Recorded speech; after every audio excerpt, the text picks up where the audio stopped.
嗱，如果你腳板底痛嘅時候咧，係咁按呢個位得唔得咧？等陣先。嗱，好多時你腳板底痛咧，其實除咗係呢個腳板底出咗問題咧，其實更重要就係呢個小腿肌肉都出咗問題喎。咁所以今次咧教大家咧處理一下呢個痛嘅問題啊嚇。嗱，今次如果你有按摩槍咧，就最好用按摩槍啦，換呢個尖呢個頭嚇。咁啊，當你要處理嘅時候咧，係啦，第一你就要處理呢度腳板底呢度，因為好多時呢個痛咧就並非係呢度痛喎，有時係呢個位痛嘅喎。但係你要處理咧就係呢個腳板底呢度嚇。好啦，處理完呢個位咧，跟住你就要換咗個頭啦。係啦，換咗個頭先，換翻呢個圓頭係嘅。圓頭咯，今次就要處理邊個位咧？就係小腿啦，小腿呢度兩邊嚇。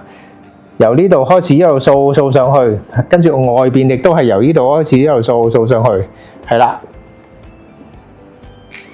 咁你做大概1分鐘到啦，每邊係啦。咁就咁樣掃。咁掃完之後咧，其實你嗰個痛咧會明顯會有改善嘅噃。好啦，咁有朋友問，如果我冇呢個筋膜槍嘅時候，可以點算咧？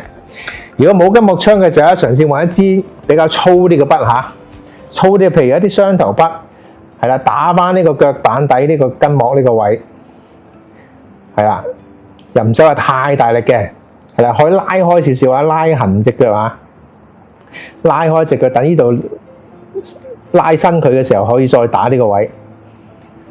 咁打完呢個位之後咧，呢度就可能要用手啦，用手你都按翻雙翻嘅位置啦，係啦，可以用手指公按啦。